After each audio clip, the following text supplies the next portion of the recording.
Team Nitin नवीन की, लेकिन खिलाड़ी सारे अमित शाह के। आप कहेंगे कि भैया नितिन नवीन ने तो अपनी टीम बना ली। नहीं नहीं, ये तस्वीर देखिए, अनिल बलूनी की ये तस्वीर हम आपको क्यों दिखा रहे हैं। बात सिर्फ ये नहीं है कि अमित मालवीय को हटा दिया गया, गेट आउट कर दिया गया। सोशल मीडिया के हेड जो रहे अमित मालवीय, जो अक्सर फेक न्यूज फैलाने के सरगना माने जाते हैं, जिनके ऊपर आरोप लगे। अब अंदर की खबर क्या है? खबर सिर्फ इतनी नहीं है, अमित मालवीय एक बड़ा विकेट खुद मोदी जी के अपने मंत्रिमंडल में गिर सकता है।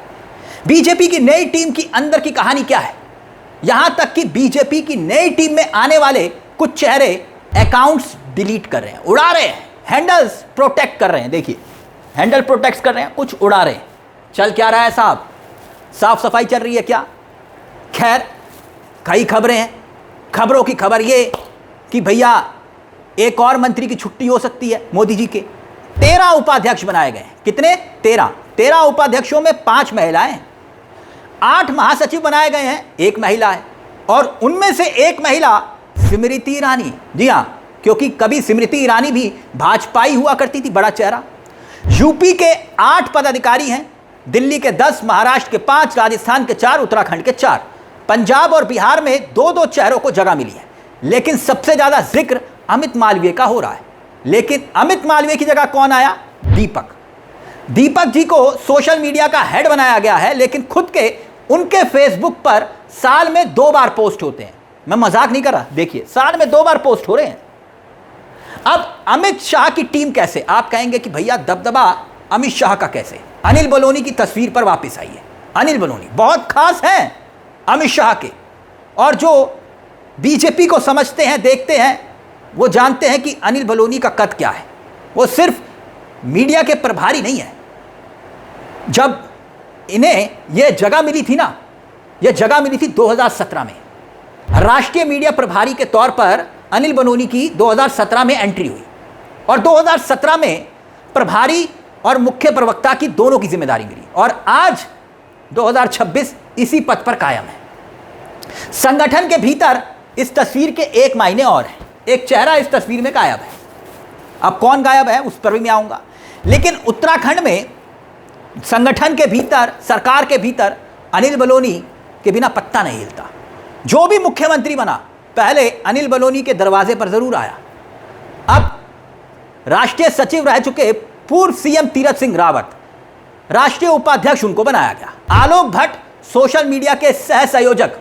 त्रिवेंद्र सरकार में आलोक भट्ट मुख्यमंत्री के सलाहकार हुआ करते थे आर्थिक मामले के। कुमाऊं से महेंद्र पांडे। मैं आपको ये नाम इसलिए गिनवा रहा हूं क्योंकि उत्तराखंड में जो जिस चीज की एंट्री हुई है वो वाया अनिल बलूनी बताया जा रहा है। लेकिन एक और चेहरा इस तस्वीर में नहीं है अनिल बलूनी की ये तस्वीर बधाई देते हुए। संजय मयूख इनके करीबी थे।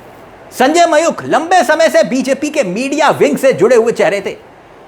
इतनी मिठास कि जो पत्रकार बीजेपी को कवर करते थे ना, वो अपनी चाय में चीनी डालना भूल गए थे।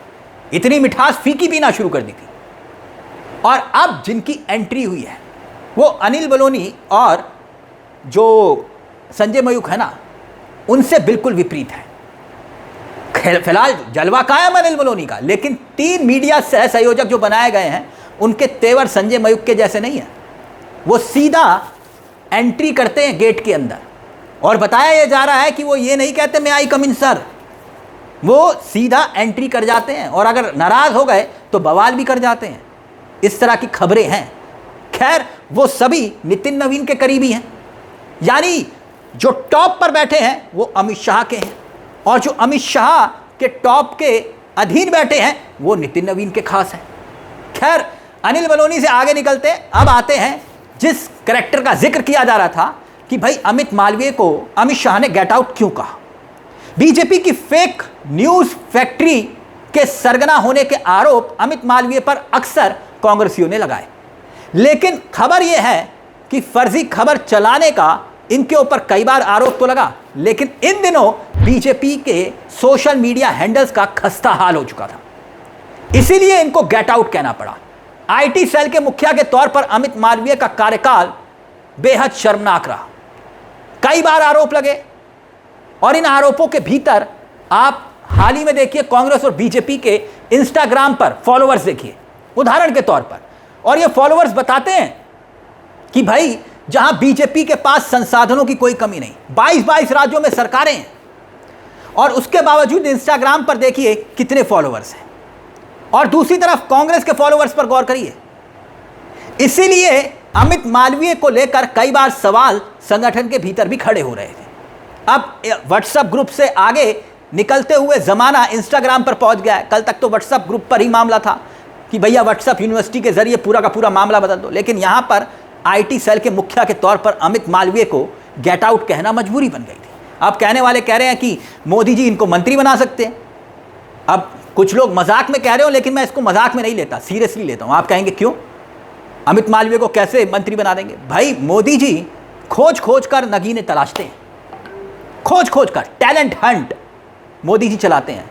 अब ऐसे में अकेले निशिकांत दुबे के बस की नहीं रहा, इसलिए अमित मालवीय की एंट्री हो जाए तो हैरानी नहीं होगी।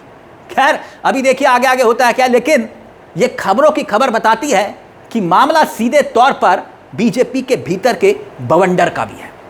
और इसी को लेकर बकायदा सुप्रिया शिनेत, कांग्रेस का चेहरा है, उन्होंने बकायदा ट्वीट किया है।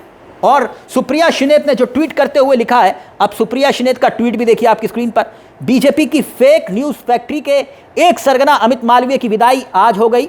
बेहद नकारा सोशल मीडिया हेड थे जिन्होंने फर्जी खबरें चलाकर गंद फैलाई। कांग्रेस ने सोशल मीडिया पर लगातार इनके फेक नैरेटिव को रौंदा, सच कहा, इनके झूठ का पर्दाफाश किया, जिसका नतीजा यह है कि युवा हमसे जुड़ गए और आज सारे प्लेटफॉर्म पर कांग्रेस एंगेजमेंट और रीच दोनों में बीजेपी से मीलों आगे है। एक दो बार सामना सामना हुआ तो पता चला कि ये भाई तो बोल भी नहीं पाता, यानी ये अमित मालवीय के बारे में नाम नहीं लिखा है, लेकिन कह उन्हीं के बारे में रही हैं कि बोल भी नहीं पाता। आगे उन्होंने कहा कि अब नई सोशल मीडिया टीम आई है, एक से एक गालीबाजों और नफरतियों की भरमार हो गई है। फिलहाल सब अपने अपने अकाउंट लॉक करके सफाई में लगे हैं। इन लोगों के पुराने पोस्ट इतने गंदे, वाहियात और अश्लील हैं कि अकाउंट लॉक करना पड़ा। खैर नई टीम को शुभकामनाएं, आपकी लड़ाई बेहद कठिन होने वाली है, हारने को तैयार रहें। हम आपकी हर हरकत पर नज़र बनाए हुए हैं, आपको करारा जवाब देने, आपके झूठ का पर्दाफाश करने और लोगों के हक की बात करने।